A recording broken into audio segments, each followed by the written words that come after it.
여러분 안녕하십니까? 이제 바야흐로 10월달인데 매일매일 고생이 많으십니다.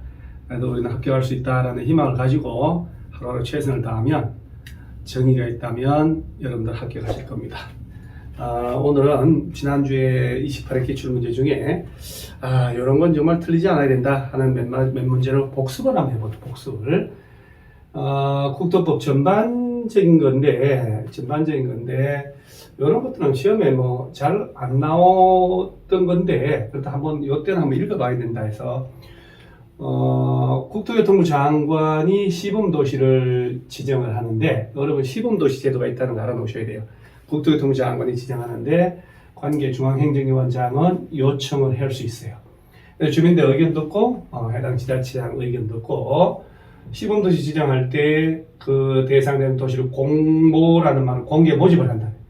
그러면 이제 시장문수등 공모에 응할 수 있고, 행정적인 시설사업 시행자가 시행자 처분에 대해서는 행정심판 제기한다. 요거 여러분 좀 정리를 해야 돼요. 그 시설사업의 시행자가 행정청이다라고, 요거는 지금 좀 꼭 정리를 하셔야 돼요.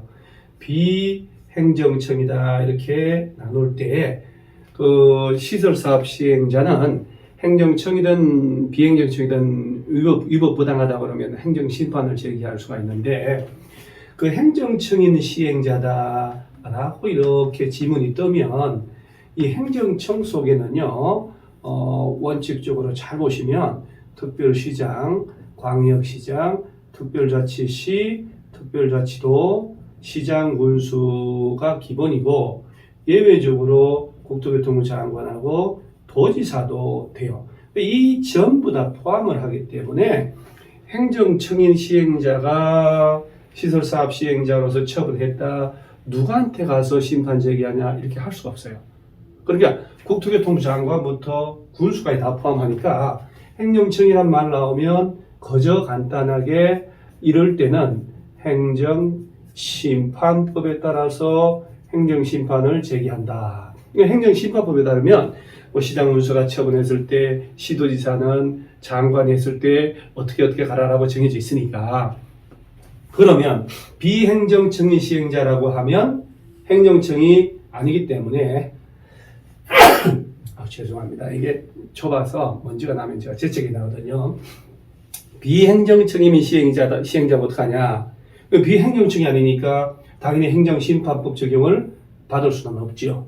그래서 비행정청인 시행자는 그럼 어떡하냐?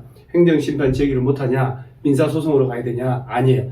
행정심판 제기를 할 수 있지만 그때는 비행정청인 시행자라도 시행자를 지정한 자한테 가서 행정심판을 제기하면 돼요. 지정한 자한테 가서, 지정권자한테. 그럼 이런 표현이 두 군데서 나와요.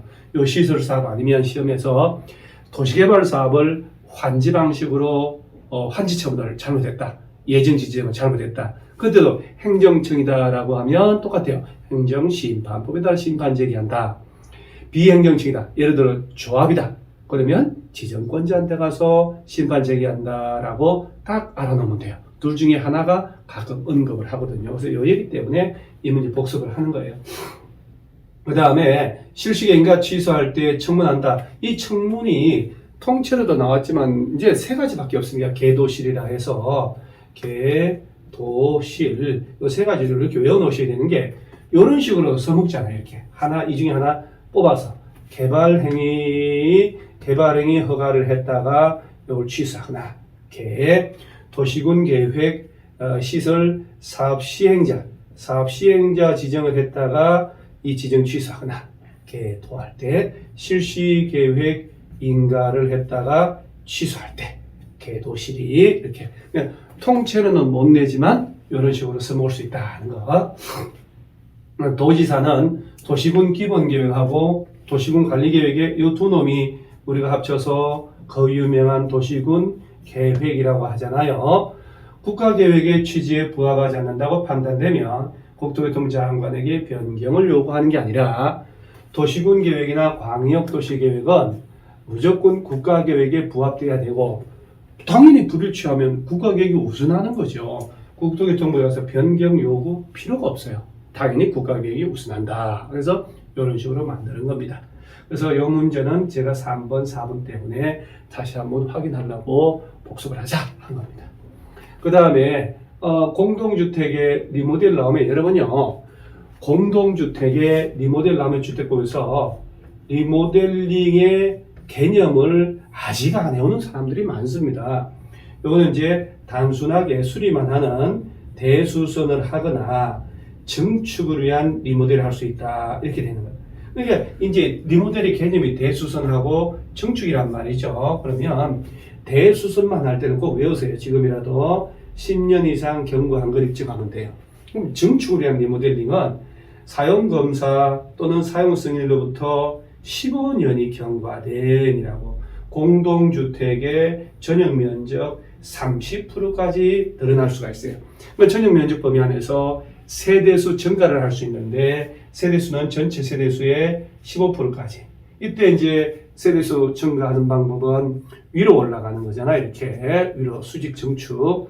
수직 증축할 때는 한 3계층까지 가능한데, 야가 이제 15층 이상일 때, 14층 이하이면 2계층까지 가능하다. 이렇게 알아놓고, 리모델링은 허가사항이에요. 시군구청장. 신거 이거 아니에요. 허가사항. 그러면 리모델링을 할 때 리모델링 조합을 만드는 방법이 있고 입주자 대표회의 등이 하는 방법이 있는데 꼭 기억을 하세요. 입주자 대표회의가 한다. 그 밖에 이렇게 하면 전원동의여야 리모델 허가가 떨어져요. 리모델링 조합을 만들면, 자, 여기서 주의할 점이, 잠깐만 제가 좀 지우고요. 좀 지우고. 시험도 이제 얼마 안 남았으니 제가 지금 하는 얘기가 속속속속 기억이 될 겁니다. 기억을 잘 하셔야 돼요. 그래서 몸에 해로운 건 드시지 마시고, 몸이 좋은 것만 드시고요. 그래서 욕도 먹지 마시고. 자, 그러면 리모델링 할 때 조합을 만들어야 되겠다. 일단 이제 조합 설립을 해야 되잖아요. 이걸 기억을 하세요. 한 동만 하겠다고 조합 설립 인가 신청하려면 구분 소유자 3분의 2 동의 받는다. 단지 전체를 해야 되겠다라고 하면 동별 과반수 전체 3분의 2 동의였습니다. 3분의 2. 3분의 2. 참 다행 아니에요? 한 동만 해도 3분의 2, 전체에도 3분의 2. 요거는 리모델링 주택 조합을 만들 때. 자, 그 다음에 조합 설립 인가를 받고 2년 내에 리모델링 허가를 신청해야 돼요. 이제 리모델 허가를 신청 시군구에 가서 할 때 한 동만 한다고 조합을 만들었죠. 그러면 구분 소유자 75% 이상 동의. 전체 한다 그러면 동별은 50%, 전체 75% 동의서가 들어가야 돼요. 그러니까 요거는 리모델 허가 받을 때 조합이, 이건 조합 설립 인가 신청할 때 구분 다 하셔야 돼요. 그래서 리모델링은 조합 만들 때 동의, 조합이 리모델링 허가 신청할 때 동의 다르다라고 인식을 하셔야 돼요. 틀린 것은 지금 요 이번 지문이 리모델링에 동의한 소유자는 입주자 대표회의가 시군구에 허가 신청서를 제출하기 전까지는 서면으로 철회를 할 수 있습니다. 제출한 이후에도, 이건 잘 몰라도 이런 식의 실제 시험이 나오잖아요. 이렇게. 그러면 의심을 하고 보는 거예요. 찍을 때도 이런 식으로 찍으면 두세 문제 주워 먹습니다. 그래서 틀렸다는 거. 수직 정축 15층 이상이면 3계층 자주 나오니까. 그 다음에 이건 이제 조합을 만들 때 3분의 2 단지 전체 할 때 과반수하고, 증축형 리모델을 이거 수직 증축을 한다면 재건축처럼 안전단 들어간다는 거 꼭 알아보시기 바랍니다. 이런 것들 참 중요한 것들이죠. 그다음 농지법인데 이렇게 이제 예전에 출제된 문제 28회 이게 이런 것들은 주워 먹어야 되거든요. 대리경작자가 지정돼 가지고 너의 농지에서 내가 농사 지어 먹었다. 이렇게 외우세요. 콩 10가마를 수확했으면 그 중에 한 가마를 준다. 남의 땅에 농사 지었으니까 줘야죠. 그래서 100분의 10, 100분의 10 대리경작 나오면 콩 한 가마 준다. 이렇게. 농업진흥지역 안에서는 이건 바뀌죠. 안에서는 전용허가 안 받으면 5년 이하 징역, 땅값만큼 벌금인데 바깥에서는요 3년 이하 해당 토지가 100분의 50에 해당하는 금액을 때려버립니다. 이렇게 연습을 하시고 요거는 이제 이번에 이행강제금 1년에 1회 부과를 하는데 이게 이제 처분 명령을 이행 안 했다 그러면 감정가격이나 개별 공시지가 중에 더 높은 가격이 낮은 가격 하면 안 돼요. 거의 100분의 25 따라서 한 4번 정도 두드려 맞으면 땅값하고 셈이 됩니다. 20일 때는 5번이었잖아요. 100분의 25. 그러니까 이런 식으로 딱 외워 놓으셔야 됩니다. 이렇게. 이건 이제 세 문제를 검토를 했는데 이게 왜 그러냐면 여러분 이제 합격단도 그렇고 합격단 문제는 돌출적인 문제가 없잖아요. 보편 타당한 문제니까 꼭 틀린 걸 확인하셔야 돼요. 틀린 걸 자꾸 틀립니다. 그래서 우리는 다음 주 이번에 이제 21일까지만 20문제가 하면 다음 문제는 전체 문제를 한번 해볼 겁니다. 그래서 전체 문제 딱 하고 마무리할 텐데 우리 합격된 전체 문제 중에 틀린 걸 체크했다가 꼭 책을 펼쳐서 확인을 하시기 바랍니다. 참고로 제가 이번 주 일요일 날 10일 날이죠. 목동 박물관학원에서 10년치 기출 문제를 주제별로 쫙 비교합니다. 31일까지. 그러면 5년, 5, 6년 차만 비교 딱 해도요, 예측 가능해요. 그래서 기출 문제를 아침 10시부터 저녁 7시까지 두 타임, 그래서 10시부터 2시까지, 점심 먹고 3시부터 7시까지 해서 10년치 기출 문제를 싹 정리합니다. 300문제 넘게, 400문제 가까이 되죠. 그 중에 개정에서 빠진 것도 좀 있으니까, 그럼 그것만 사실 훑어가면 예측 가능한 게 75% 이상이에요. 그래서 그걸 딱 하고, 그리고 그 문제는 계속 읽으셔야 돼요. 실제 시험을 내는 사람들은 새로운 문제를 만드는 게 아니고, 출판사에서 만들어 놓은 메이저 출판사들이 낸 문제집을 참고하는 게 그건 다 배제를 합니다.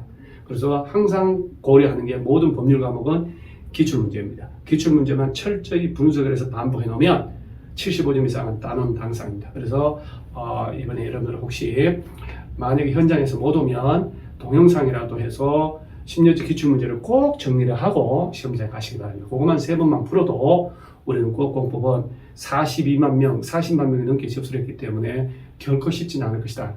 그러나 아무리 어렵게 나와도 우리는 10년치 기출문제만 잘 정리해 놓으면 우리는 어떤 문제도 풀립니다. 적어도 75% 이상은 해결됩니다. 그래서 꼭 그 안내에 따라서 기출문제 정리를 꼭 하시기 바랍니다. 그리고 틀린 거 꼭 복수하시기 바랍니다. 여러분 합격할 수 있습니다.